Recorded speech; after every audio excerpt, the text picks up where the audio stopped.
സ്വല്ലല്ലാഹു അലൈഹി വസല്ലം തങ്ങൾ പറഞ്ഞു, അൽ കഹ്ഫ് സൂറത്ത് ഒരു വെള്ളിയാഴ്ച ഒരാൾ ഓതിയാൽ അടുത്ത വെള്ളിയാഴ്ച ദിവസം വരെ അവന് നല്ലൊരു പ്രകാശം അത് ഉണ്ടാകും. ബൈഹഖി ഇമാം റിപ്പോർട്ട് ചെയ്ത ഹദീസാണ്.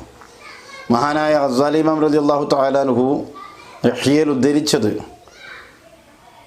അയ്യാനത്ത് താലിബിൽ നോക്കിയാൽ നമുക്ക് കാണാം. അവിടെ ഉള്ളൊരു വിഷയം എന്താണെന്ന് ചോദിച്ചാൽ, അൽ കഹ്ഫ് സൂറത്ത് എല്ലാ വെള്ളിയാഴ്ചയും ഒരു മനുഷ്യൻ ഓതുകയാണെങ്കിൽ അവന് ക്യാൻസർ ഉണ്ടാവുകയില്ല, കുഷ്ഠരോഗമുണ്ടാവുകയില്ല, വെള്ളപ്പാട് രോഗമുണ്ടാവുകയില്ല. ഇത്തരം പ്രയാസം അനുഭവിക്കുന്ന, പ്രയാസകരമായ, ആളുകൾ വെറുക്കുന്ന അല്ലെങ്കിൽ പേടിയുണ്ടാകുന്ന രോഗങ്ങളൊന്നും നമുക്കുണ്ടാവുകയില്ല എന്നാണ്. അപ്പം നമുക്ക് ഓതാൻ ഏറ്റവും മടിയുള്ള സൂറത്ത് കൂടിയാണ് സൂറത്തുൽ കഹ്ഫ്. വെള്ളിയാഴ്ച ദിവസം 3 എണ്ണം മുതൽ സുന്നത്താണ്. 3 കഴിയില്ലെങ്കിൽ ഒന്നെങ്കിലും നമ്മൾ ഓതണം. വെള്ളിയാഴ്ച ദിവസത്തിലോ അല്ലെങ്കിൽ അതിൻ്റെ രാവിലോ ആയി ഓതേണ്ടതാണ്. അപ്പോൾ വെള്ളിയാഴ്ച ദിവസത്തിൽ നമ്മൾ ഓതിയാൽ ക്യാൻസർ അടക്കമുള്ള